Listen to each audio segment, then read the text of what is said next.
right. Well, welcome everyone to this version of the Three Amigos. No, sorry, that's a different story. Um, so this is the Information Governance Community Roundtable. We do this every month with Steve Weissman, Jesse Wilkins, and myself, and all of you. It is a roundtable. We anticipate and encourage highly your participation because everybody has different experiences. Everyone has had multiple experiences in different industries. So learning from you guys not only helps other folks on the call, but even the three talking heads, we get perspective. So that's a good thing. So you signed up for this thing. We're going to talk about stuff, but I'll tee it up. Every organization is trying to improve something, right? Retention, privacy, better search, findability, cleaning up, and now this silly AI readiness thing. But all of those ambitions really hinge on one deceptively simple question. What information do we have and where the heck is it, right? So it's really an uncomfortable truth that most orgs can't answer that with confidence. Not because they don't care, not because inventories and data maps are they're messy, right? And they're typically cross-functional. And the one thing that we've seen as consultants, and even being practitioners, is it gets postponed. So today we hope to cut through some of that avoidance and look at the three different kinds of inventories organizations can have. Maybe some tools, that topic might come up that might be able to help, and maybe touch on some myths that don't. And why does this work up front makes every IG initiative faster, cheaper, and more defensible. At least we try to, right? So let's kick it off. And hopefully we'll get some clarity and we'll set the landscape to be in a more clear light. So Jesse or Steve, this inventory thing that we've been talking about for a couple of weeks now, I guess I'll direct it to Steve. Your perspective, first on the three coins. And I know three sides of the coin, but I think there's more actually in some cases, right? So what are your top three sides Yeah, of the I have to take the blame for that particular bit of phraseology, which will surprise no one who knows me.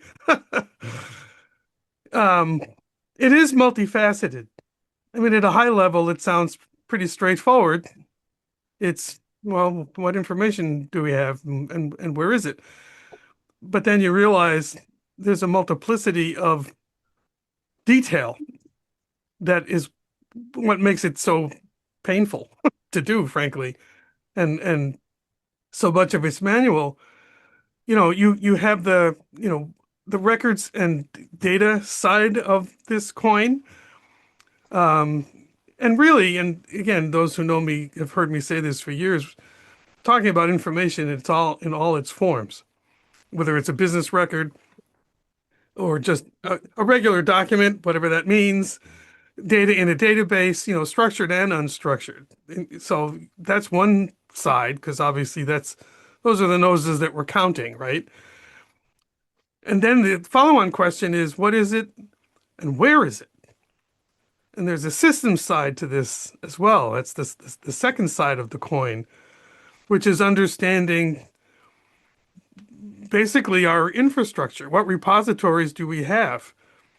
Where is the stuff?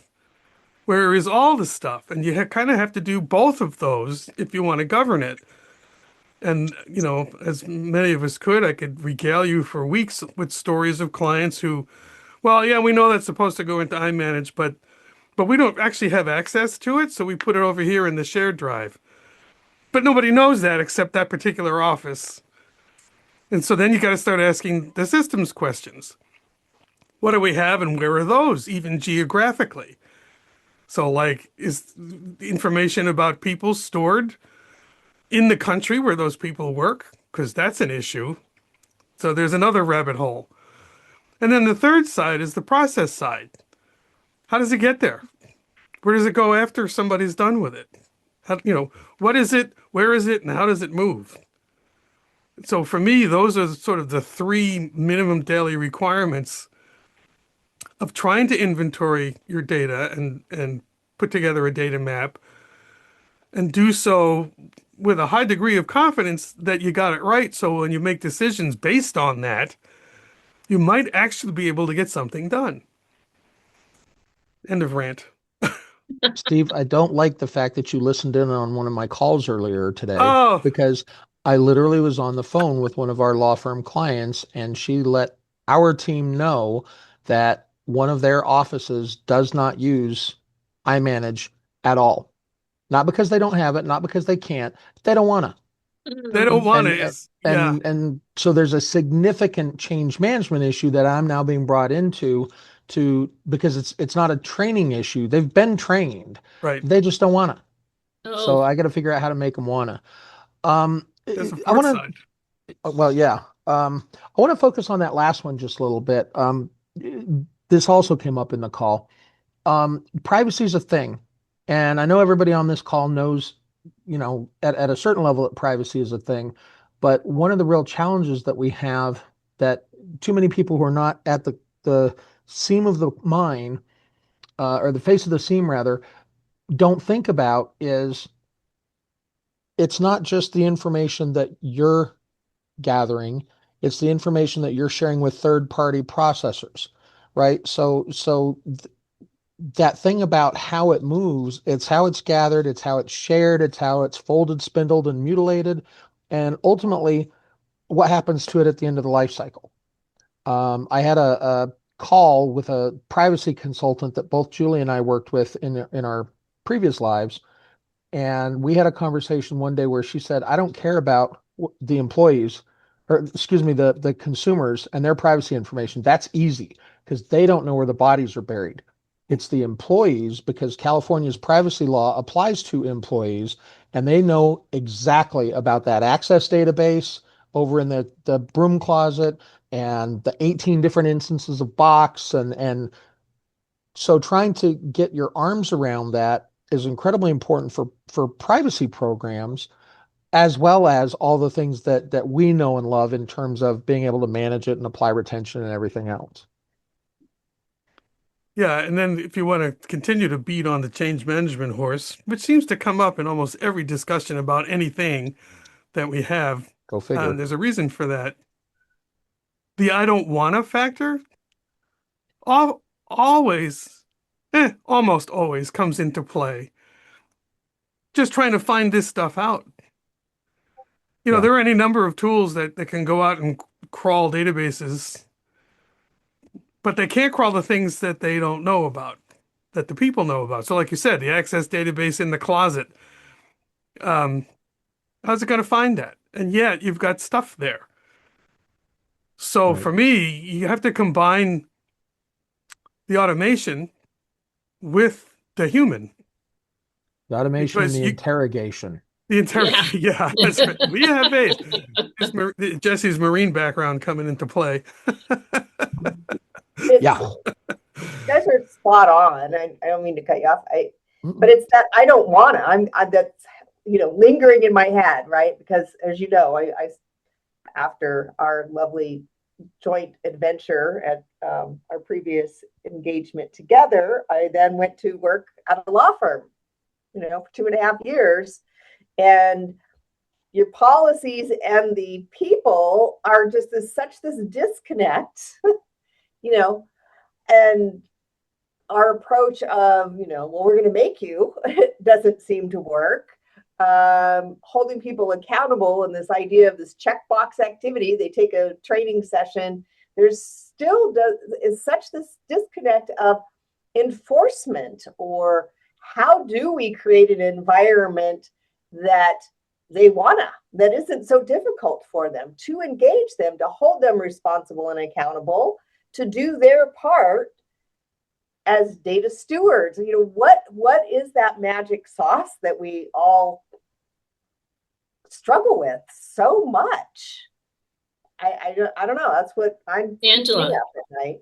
Yeah, I totally agree. And first of all, Julie, thanks you for saying magic sauce, not I knew you were secret. going there. Yeah, yeah. 'Cause I hate that term. I hate it with violent passion. And but finding that compliance piece of it is super difficult. Like what Steve was saying about change management and culture changes, because if we're not telling them that they have to, then they're not going to do it. So how can you look for the opportunities to automate so you don't have to worry about it to begin with, and then figure out how to handle it with some sort of measure of compliance? I have a couple of thoughts. Oh, sorry. Go ahead, Julie. No, that's okay. I do as well. I'm just kind of thinking back to what we talk about with AI and the human in the loop. Automation is great, but it's still not going to get you everything you need. The human in the loop, the business users, the creators, the users of the data, the storage of the data, the hoarding of the data, they still have to have some engagement and some involvement. So there's, that 80-20 rule. And that's the maybe it's not solvable. And maybe we decide, well, we're satisfied with the 80% rule. We got 80% of it, we're there. But anyway. I'm going to chime in real quick, Steve. You're in Sorry. charge. I'm sorry. Go ahead. No. I think there is a risk tolerance, right? You have to say, where's your sweet spot? Is it 75%? Is it 90%? You're never going to get to 100, right? So you have to, I think, from a governance perspective, decide, are we going to tag everybody in a 10,000 person organization? They're going to have to do this survey thing to tell us where they put their stuff. Or are we going to leverage existing tools? I just got off an AI governance call with Joe Shepley, and he was saying some similar things about, if you have to put it in a spreadsheet, put it in a darn spreadsheet. If you don't have any tools at all, great.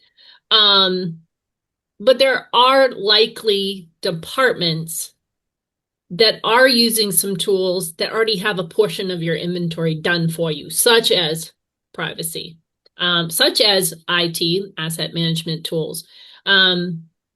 So I think part of the conversation is to start there when you're trying to get this inventory done. Don't tackle the people in the business yet, but tackle where you think some of those resources you'll be able to acquire from privacy, from IT, maybe risk management, procurement. Tackle that first, but then I think it does come down to, then how are we going to have that conversation with the business? Go ahead, Steve. Yeah, and it's piling on that same point. And the two intersect, the change management and the inventory thing. All of the above, yes, I hereby stipulate. But there is an element of involving the people at the beginning, and as many people as is practical. Whether it's everybody or you get managers to represent their departments or whatever it happens to be. But making it clear that this is being done for them to help make their jobs easier to find stuff, as well as for the company. And a lot of people who are just in the front line, they just have a job. They don't want to hurt the company, but they don't care. How's it going to help me? Right. And by involving a human in that interviewing, even if there is an automated tool at play, you make them perhaps feel like they're part of this process in a way maybe that hasn't happened before. And I can't tell you how many times I've had people say to me, "Oh, this again. We did this 2 years ago, didn't we? Nothing ever happened." And there's your opportunity, if you're there in person, physically or virtually, to kind of unruffle those feathers. No, I know, I can't believe we're really trying to do this differently. Here's our charter. We're here to do blah blah blah, and make them as best you can feel like a part of that process. That helps to at least weaken those barriers. So later on, if and when there are certain mandates that come down, at least they have some understanding. And if I may, just the other quick point is another lesson learned for me over the years is you can be good cop all you want to try to make it easier, but without a bad cop, you also don't get anywhere. And so there's a balance to be struck between doing what I just said and working hard to make them feel included, to, on the other hand, saying, and Angela just put this in the chat, just do it. Just do it already. So I want to chime in here. Two things. One is somebody mentioned automation earlier. We talked about human in the loop, but I think one of the benefits to automation, um, Atlas Sheckland used to say as part of many pitch decks I heard him do, end users don't want to think, they don't want to read, they don't want to have to do the things because they're too busy doing their jobs, right? Don't make me think, don't make me read. So I think that's one key. And if you automate it, the automation isn't a bad cop. It's just a cop. It's just guardrails. It's the fixed track the train runs on, right? It just is. Especially if, as part of the change management, you onboard people who don't know any better, right?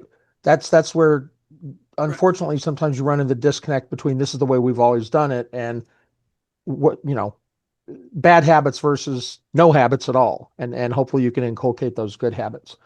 Um, there's something else I was going to say, and now I can't remember what it was. So it must not have been that impressive. Your I'll think of it. your facial expression changed when Steve said bad cop. So I don't Well, know if but that helped. I covered that, but it goes back to the we get a reputation, us in the industry, professionals, we get reputations as the people who say no and the people who take things away. Oh, you're using Box. Next week, there's no more Box. It's been shut down. And so I think part of that process with the interviews, and I agree with everybody, earlier the better, the more the better to the extent feasible. But part of it is getting them to understand the why, not just the with them, but the why from that that says, we're not doing this to make your life harder. We're not doing this because we like taking your toys away and watching you throw a temper tantrum.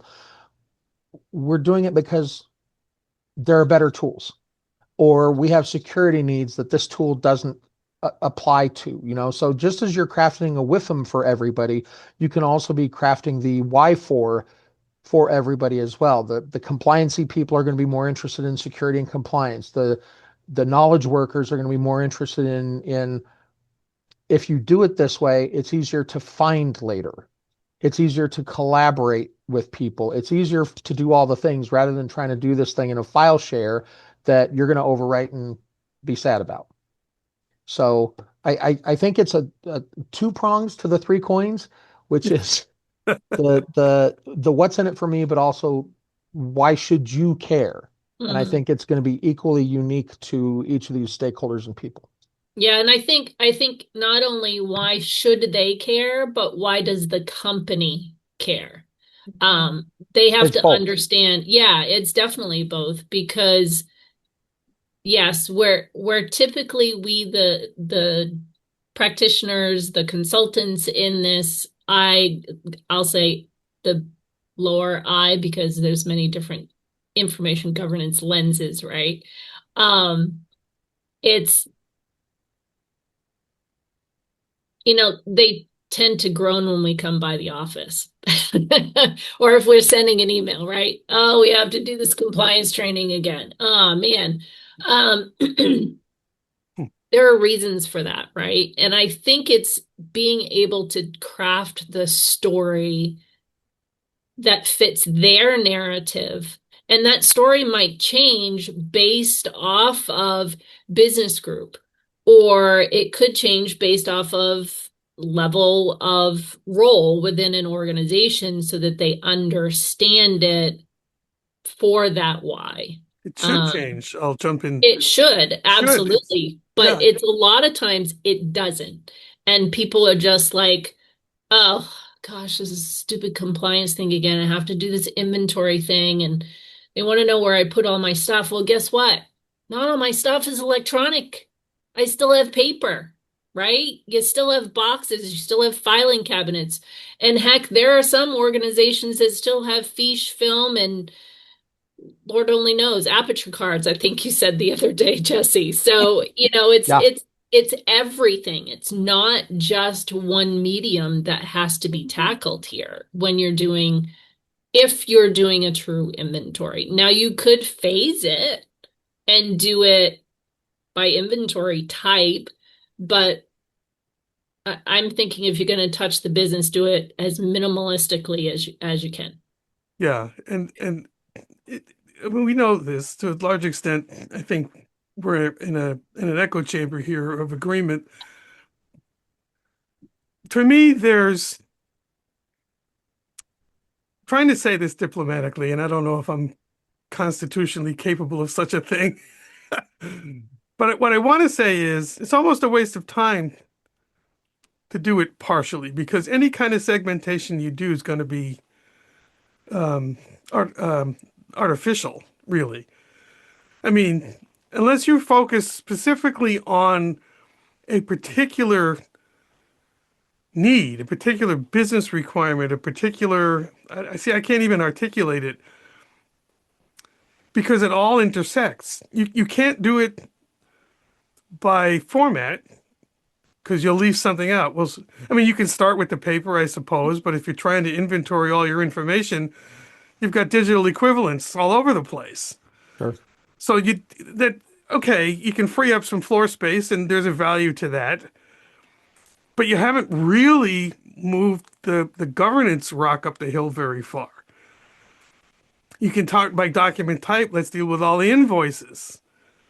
Well, okay, but those invoices get matched up to a purchase order somewhere maybe, and who knows? I mean, so for me, one of the hardest parts of all of this is trying to find a level suitably high up the food chain to say, yeah, this needs to be more holistic. Maybe you start with an operating group that's predisposed towards doing it. And like you said, Donda, there are areas maybe they're already doing it to some degree. Mhm. But even then, where else are they going? So part of the process bit is, where'd you get it? What did you do with it? And then where does it go? Yep. And then you realize, well, we got to talk to the next people in line too if we're going to understand this. Right. The life cycle isn't just, the death of the thing, I'll say, when you get rid of it. It is truly when it comes in and how it's used and how it flows through its lineage on who touches the thing. And that can be really challenging for organizations to tell that story. And I think, yes, if you have some systems to help you with some of that is certainly a value add. But if you have to start in a spreadsheet, do it in a way that's going to be easy for you to understand once the information needs to be analyzed, but also for the individuals that have to fill this thing out, right? Sure. And I agree that you may not want to start with one, just the invoices or just with hard copy. But if you're trying to prove, I think what I was trying to say, but didn't very eloquently, my motto is start small, grow big. So if you can't do the whole thing, start, like Steve said, with just a business group and maybe tackle it there and then build that champion internally to help them craft that story for the next group and the next group. And maybe at some point after one or two groups, you'll get lucky and you'll get a more broader, yes, we're going to put some resource, time, and money into this inventory thing to do it the right way. Starting on the small scale is better than not starting at all. So here's another call that Steve apparently listened into today. My second call of the day had to deal with an entity, because they weren't actually a law firm. We don't work with many non-law firms, but this was one. And this entity hadn't done any retention work for any of what they considered administrative. They were literally, some were keeping things for forever. Some were getting rid of things this week after they finished reading it. It was all over the map. And so the suggestion was start small, grow big, with the two most likely to be aware of regulatory requirements and the two most likely to be somewhat organized, because you can't get the work done without being organized. And that was finance and HR. Yep. Right. They're probably in a pretty good place because they have to be, just to meet their deadlines and reporting requirements and everything else. And part of the reason for them to do this almost as a pilot, rather than trying to eat the entire elephant in one sandwich, was they're hoping that by taking those two organizations, they're going to be quick wins that they can then use to socialize to other groups within the organization, with the ultimate goal of getting the entire thing done. Both of those groups use paper as well as digital. Both of those groups have a myriad of their own systems, but those systems touch everybody in the company. And so for all those reasons, they're going to start there. I do have another law firm that's similarly situated, where they manage client files with great precision and aplomb, because again, you have to, the client's going to fire you if you don't. But they've never touched their admin files ever in the history of the firm. And the firm's like 80 years old. Wow. And so again, it literally was the same discussion. Start with finance and HR, and then we can worry about, all these other things, but we'll have a success case study that we can point to. And those people may in fact become some evangelists for us, saying, man, we are so much more efficient. We meet our deadline. I'm not having to update 14 spreadsheets a week. It's amazing. You should reach out to them. Yep, for sure. I'm fascinated how quickly and appropriately this discussion nominally about information inventories has become a session on change management. I mean, it just further underscores how critical that is to all of this. I want to push a little bit on, if I can, Donda. I'm looking at the referee here with the striped shirt and the whistle. Even where you have a willing group, I have found it to be fascinating too, to push them a little bit in their inventory. And, often we start with a spreadsheet. It can be smaller or larger depending on the group and how much information is readily available versus we need a soup starter for some follow-up meeting with whomever. But I find it fascinating how many go-arounds it can sometimes take with people before they realize they've got more information and use more systems than they even realize. Yeah. It's funny you say that, Steve. I'm still working with a not-for-profit, and there were conversations about this was the charge, build a retention schedule. We think, that's probably pretty simplistic, but you have to do that inventory. You have to understand what they have, right? And so when we got in conversations about, well, you said that you have this stuff, okay, where is it? And they used a particular cloud tool to store their unstructured information. And that's all they captured. And I'm like, wait a minute. I know for a fact that HR, as Jesse said, and finance, right? Y'all aren't using this cloud tool for all of your stuff. So what other stuff? And when I said stuff, they're like, oh, what other stuff are you using? Where are you putting your personnel records. You're not putting those in, you know, Google Workspace, for example, right? Oh, no, no, no, no. We're using this system. Oh, and we're also using this and this and this. And I'm like, so you do have more information. Um, and it's not captured on the retention schedule. And, from a records perspective, as we know, we need to make sure that that schedule is accurate and up to date.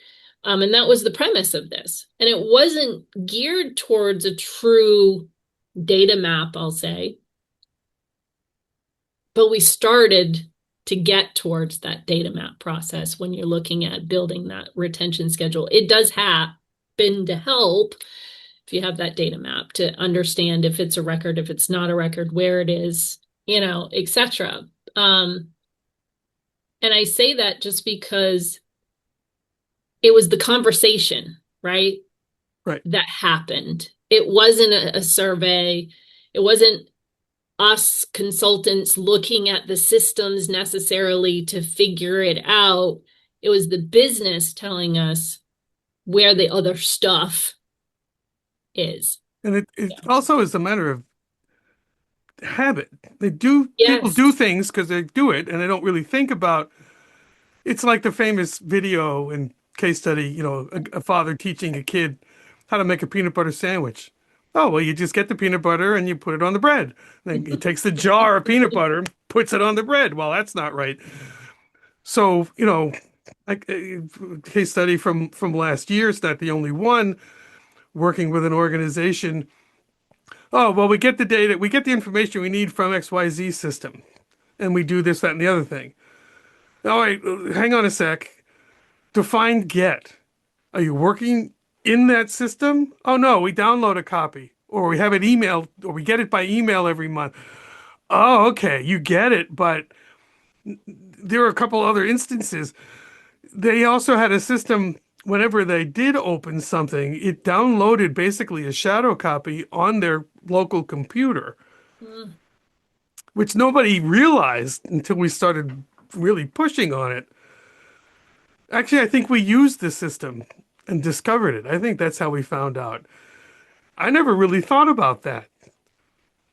But here's yet another instance in some deep directory within the Windows. It's like, there's a copy there. Maybe it doesn't matter because that system, it's not mission critical. But the simple fact that nobody realized that was happening itself was a finding. So I always say, in lots of different contexts, don't take yes for an answer. So if you say, do you use this system? Yes. Okay, that's not enough. Yes, how? Where means is you the need to ask a better processing? question. Well, but you got to get there. And now we're back to some of the change management things, because you don't want to go in there, to use your word before, Jesse, as an interrogator. You want to go in there as a collaborator. Yes. And not the French Vichy kind. Yeah, yeah, right. So I want to go, first of all, Carolyn put a comment, and I'm going to say it so that it's on the recording as well. It's clear you need to go from the inventory itself to the actions and improvements it enables in order to prove value and win support. If it's an inventory just for inventory's sake, no one outside of IM and IT will care about it. And I think that's absolutely true. Yeah. I think another reason why it's so important to actually talk to people rather than simply relying on systems is there are admittedly not as many as there were in the past, but there are still tools today where the default is to save them to a directory on the local machine. Articulate is one of these tools, or at least was the last time I played with it. And we learned that because when I worked at AIM, that was the tool we used for creating training content. And all of those raw files, all of the voice files, all of the slides, all of the sort of storyboarding stuff was all saved on a person's computer. When she left, they wiped the computer and reissued it. And then when it came time to update the training content, Oh, we didn't have it. yeah. We did not have it. Now, in my current environment, almost all of the law firms that I work with, they're all virtual desktops, right? My Opensity desktop is a virtual desktop. So I don't have to worry so much about that. Though it's sometimes still interesting trying to get things off the OneDrive. to my OneDrive, which is my virtual desktop, if that makes any kind of sense, because it doesn't for me. But that's how it works. But we never think about inventorying desktops, because why would you? Nobody ever saves anything to their My Documents or their desktop or their temp drives or whatever. But you could find that out by, what systems do you use? Well, I use Articulate Storyline. Aha. And do you know where it saves your working files? Maybe they do, maybe they don't, but it's something that could be found out. And you could replay this across, I mean, Don, I think you mentioned this earlier. IT or procurement, somebody has to have a list of the approved systems that they're paying for, right? Yep. Licenses come due, vendors want to be paid. So that's as good a starting point as anything in some respects, because at least that's the ones that somebody has to be managing, if only to pay for them. Right. But then you can look at that and see, well, I don't understand what these 82 different systems are, or who uses them. And you can start doing a little detective work to figure out who to talk to about those systems and their inputs and outputs and process and everything. Yeah, I want to jump into the chat just a little bit and back up because I think this comment from Angela is important. Understanding the processes that they're doing helps us, the people asking them to do these things, these inventories, um, really helped us understand them. And it helps advise what is it in it for them, right? Um, and I think she says, I think sometimes we as the IM or IT professionals industry also make assumptions that we know already. And I think that last part is what, when I read that, Ange, I was like, yeah, because we're so used to, well, I anticipate this, or I expect this behavior or this situation within an organization. And our assumptions aren't always right. They're typically spot on in most cases, but that doesn't mean it's a fit for everyone, right? Um, and then Julie, I don't know if you want to come off mute and kind of mention what you had said in the chat, because I think I like the quote, I think it's good. So um go ahead. Sure. I'm kind of still sticking to that, conversation of, well, I don't want to do it, right? And how do we get them to want to do it? What's in it for me? What is it with them? With them. Really is with them. And maybe what's in it for them is protecting the company that they work for so that they still have a job. I mean, maybe it has to get down to that simple point. How do you, but again, I continue to be challenged. So that the quote that I put there, dialogue is how we unlock the collective will to take action. It is that dialogue. It is having the dialogue, which is, in a busy world and fast paced and hurry up and get things done as fast as possible. It's creating a culture that allows us the time and approach, to have that dialogue, right? And not make assumptions, come to from a place of curiosity, to listen intently. See, I don't. Go ahead, Jesse. I was going to say, I 100% agree with all that, but the law firm office who is not using iManage because they don't want to, they understand the risks of the firm. It's senior partners down there are not making them do it, and GC is not making them do it. So I think for some people, the WIFM is the value to the firm or the risk to the firm or the whatever firm-wide, but I think there are other people that you've got to just really shove their face in it and say, why does this impact Steve? Steve, why should you care? I think that's exactly it. I think sorry, Jesse, but No. Get it. Get it. All right. I'll go as far as to say I think that most people in companies of any size don't care about the corporate greater good, except to the point where we're going out of business because we've been sued because then it's too late. Most people care about what's right in front of them. Yep. For all the same reasons too, Julie, that you just said. And by the way, I don't disagree with your larger point. Just that piece of it. It is the frenetic pace of things and the pressure to get things done, work at the speed of the internet kind of mentality Yeah. that is stressing everybody out. They don't have time to even thinking about what they do with their information. They're just trying to do it. Yep. So, when I go in, the senior teams, they're much more likely to rally behind the flag. They get it. Just the highest levels, they may even have legal responsibility and accountability, so it's their behinds that are on the line if things go wrong. Rank and file, I go in there and I say, look, they asked me to come. This is your shot to be heard. I can't promise anything. When you go home and you complain about your day and you go, gosh, why can't we just, they want me to do this and I can't because the security won't let me in or whatever it is.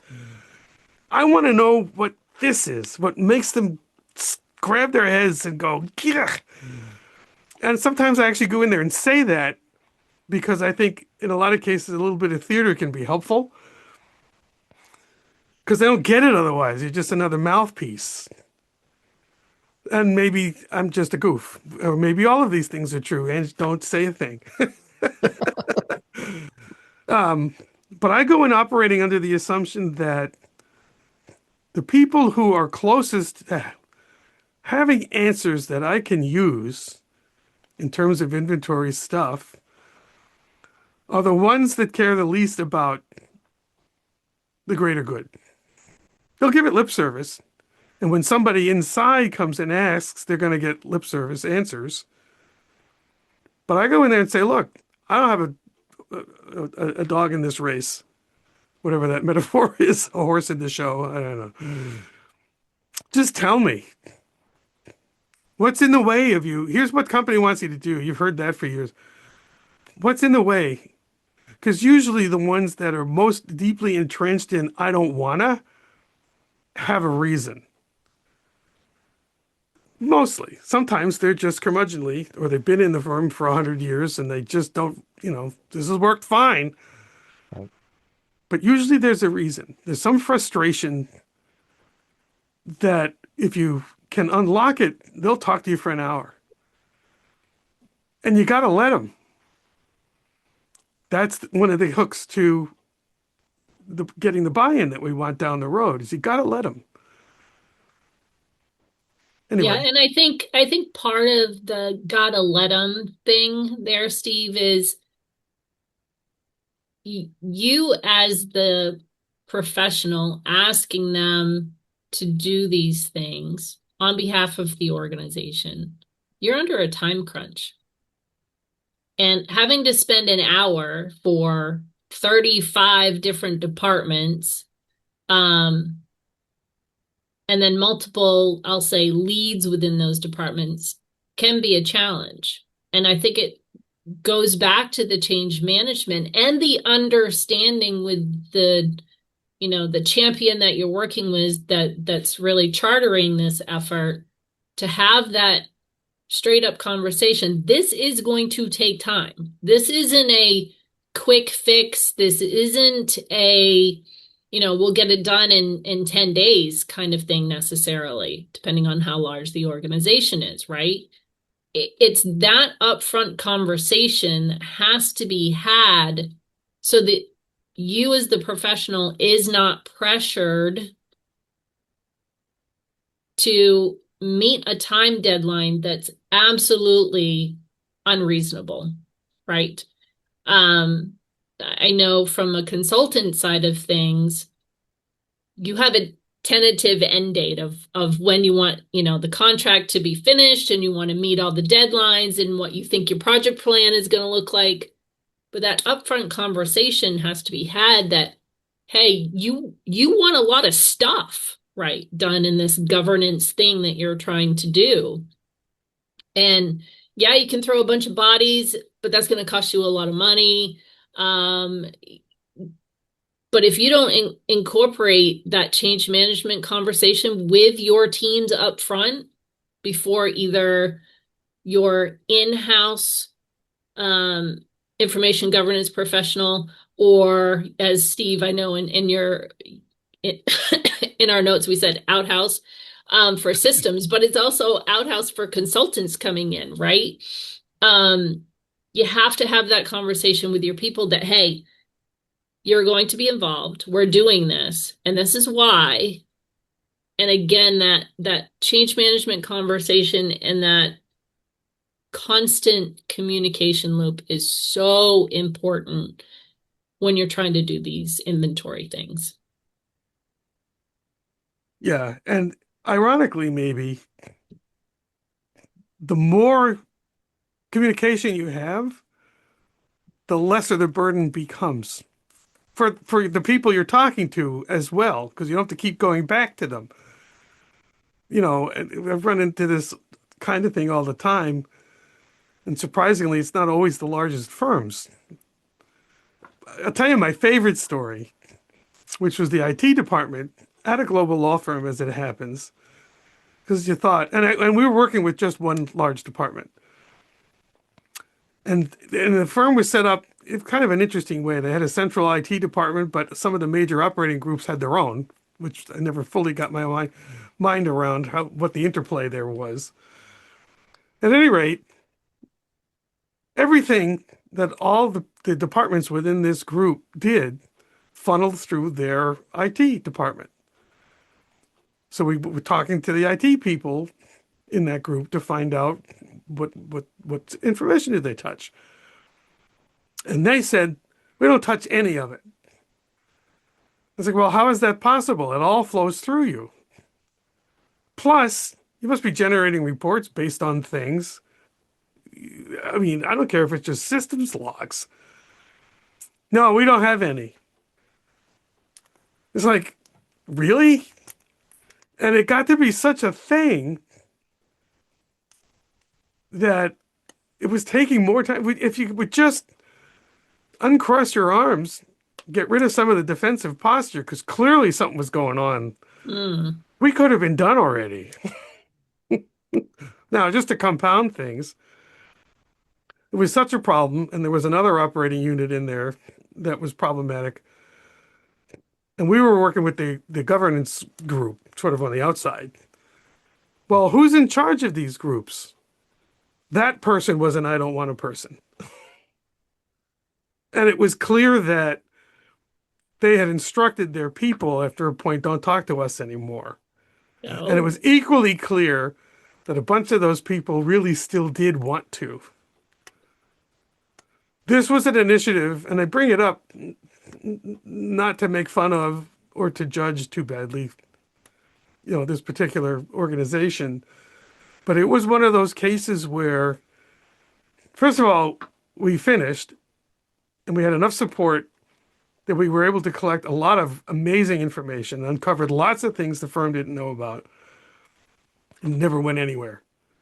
Because that one senior person was both the rock and the hard place, immovable.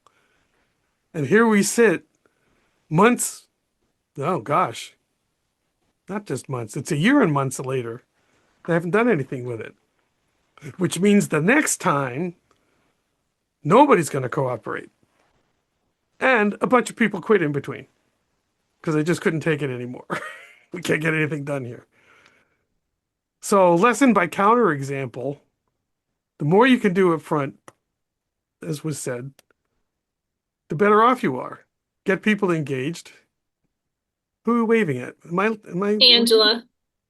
Angela, you're leaving. She's gone. I'm like, is my something wrong? Did I spill lunch? No, just waving. Anyway, getting after it early is important. This firm was a particularly bad situation, but looking back on it, I think if we'd started on a slightly different foot, especially with this seniorist of person, it might not have been so bad.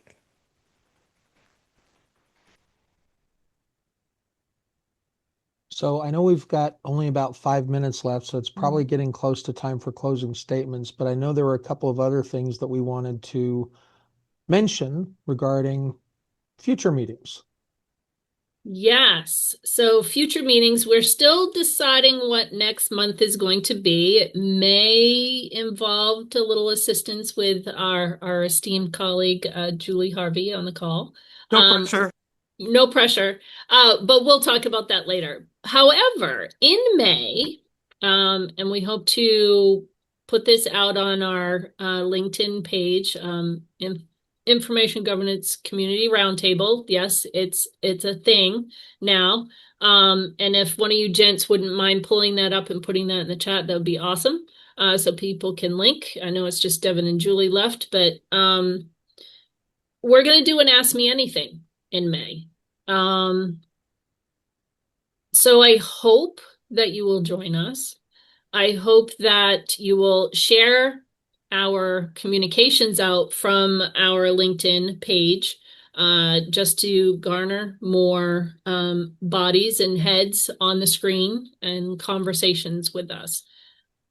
With that being said, Jesse, Ma'am. one due to time, I know, parting advice that you would say for the recording and for those that will listen to this later. Sorry, my scowl was for something else. No worries.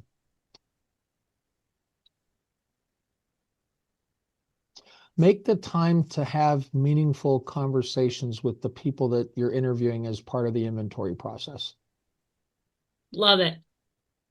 Mr. Steve. Can't do anything if you don't know what you got and where it is. So I don't care if you're trying to feed your AI or improve your privacy or just find things or even just clean up the mess. If you don't know what it is and where it is, you can't do any of it. So the inventories are a pain. They can hurt. There are ways to ease a lot of that burden, but you got to do it or you're just spinning your wheels. Yeah, and I think mine would be, it goes back to the change management. Start small, grow big, but have that conversation with your leaders and really map out what that change management strategy is going to be, because this inventory thing is going to impact your business areas. So think about what that impact is and how you can minimize the touch points, because they've got their daily jobs to do, and this is an add-on, right? So try and minimize the burden.